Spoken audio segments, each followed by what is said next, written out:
Assalamualaikum. Welcome to my channel Liza's Kitchen Beauty. আশা করছি আল্লাহর রহমতে সবাই নিশ্চয়ই অনেক ভালো আছেন। আপনাদের মাঝে হাজির হলাম টিকিয়ার একটি রেসিপি নিয়ে। টিকিয়া বা শামি কাবাবের নাম শুনলেই মনে হয় মাংস দিয়ে তৈরি, কিন্তু আজ আমি মাছ দিয়ে খুব মজার একটি টিকিয়ার রেসিপি শেয়ার করব। সেটা হচ্ছে তেলাপিয়া মাছের টিকিয়া। ভিডিওটি সম্পূর্ণ দেখার অনুরোধ রইল। চলুন এবার আমরা মূল রেসিপিতে চলে যাই। এখানে আমি 1 কেজি বড় তেলাপিয়া মাছ নিয়েছি। মাখানোর সুবিধার জন্য একটি বড় বাটিতে আমি মাছগুলো নিয়েছি। লবণ দিয়ে দিলাম স্বাদ মতো, 1 চা চামচ হলুদের গুঁড়া দিয়ে দিচ্ছি এবং 1 চা চামচ মরিচের গুঁড়া দিয়ে দিলাম। এবার ভালো করে মাখিয়ে 15 থেকে 20 মিনিটের জন্য রেস্টে রেখে দেব। এবার আমি চুলায় একটি প্যানে পরিমাণ মতো তেল দিয়ে মাছগুলো ভেজে নিব। মাছগুলো যখন এক পাশ হালকা লাল হয়ে আসবে, এরপর মাছটি উল্টিয়ে দিতে হবে। এইভাবে উল্টে পাল্টে মাছগুলো গোল্ডেন কালার করে ভেজে তুলে নিচ্ছি। মাছগুলো কিন্তু শক্ত করে ভাজা যাবে না। সবগুলো মাছ আমার ভাজা হয়ে গেছে। এবার ঠান্ডা করে মাছগুলো বেছে নেব। মাছ থেকে আমি কাটা ছাড়িয়ে মাছগুলো নিচ্ছি।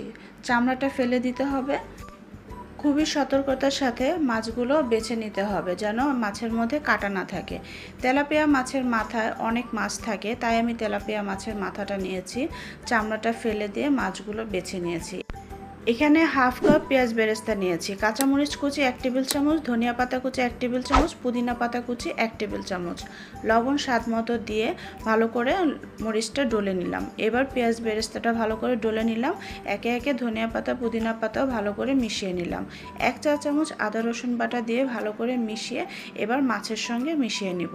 স্টেপ বাই স্টেপ মশলা দিয়ে আমি এই টিকিয়াটা তৈরি করব। এখানে আমি ম্যাগি স্বাদি মশলার 1 চা চামচ মশলাটা নিয়েছি। একটা ডিম দিয়ে দিলাম।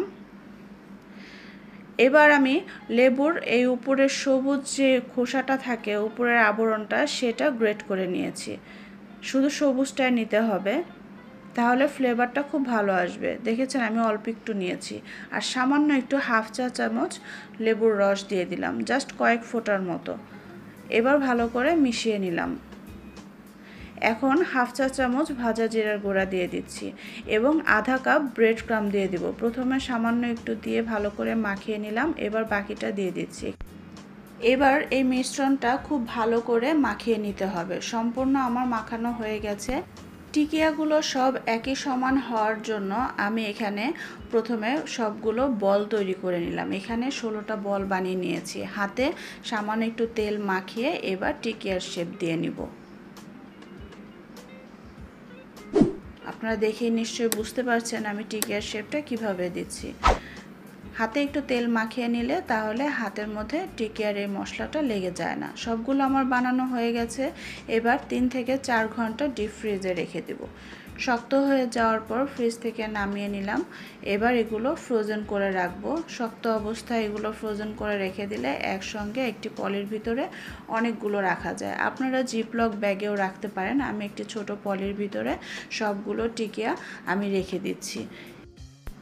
পলির ভিতরে টিকাগুলো রেখে বাতাসটা বের করে ভালো করে মুড়িয়ে ডিপ ফ্রিজে রেখে দেব। এভাবে আমরা 2-3 মাস সংরক্ষণ করে রাখতে পারি। বেশি করে বানিয়ে আমরা অনেক দিন ভরে খেতে পারি। কিছু টিকিয়া এবার ভেজে দেখাচ্ছি। তেলটা ভালো মতো গরম করে এবার একে একে টিকিয়াগুলো দিয়ে দিচ্ছি। টিকিয়াগুলো যখন এক পাশ গোল্ডেন কালার হয়ে আসবে, ঠিক তখনই উল্টে দিতে হবে। এভাবে দুই পাশে গোল্ডেন কালার হয়ে গেলে তারপর টিকিয়াগুলো উঠিয়ে নিতে হবে। টিকিয়া ভাজতে 3 থেকে 4 মিনিট সময় লাগে। টিকিয়াগুলো ভেজে তেলটা ঝরিয়ে এবার একটি টিস্যুর উপরে টিকিয়াগুলো তুলে নিচ্ছি। হয়ে গেল আমার তেলাপিয়া মাছের টিকিয়া বা মাছের শামি কাবাব। এখন একটি ভেঙে দেখাচ্ছি। উপরটা ক্রিস্পি এবং ভিতরটা সফট। খেতে কিন্তু ভীষণ মজা। পোলাও, ভাত বা খিচুড়ির সঙ্গে আমরা সার্ভ করতে পারি, বা বিকেলের নাস্তাও আমরা এটা সার্ভ করতে পারি। আশা করছি আমার আজকের এই রেসিপিটা আপনাদের ভালো লেগেছে। ভালো লাগলে একবার ট্রাই করে দেখতে পারেন। এতক্ষণ সাথে থাকার জন্য ধন্যবাদ। এখনকার মতো বিদায় নিচ্ছি। আবার কোনো নতুন রেসিপি নিয়ে হাজির হব। সে পর্যন্ত সবাই ভালো, সুস্থ এবং নিরাপদে থাকবেন। আমার চ্যানেলটিকে সাবস্ক্রাইব করে নিয়মিত চ্যানেলের পাশেই থাকার অনুরোধ রইল। আল্লাহ হাফেজ।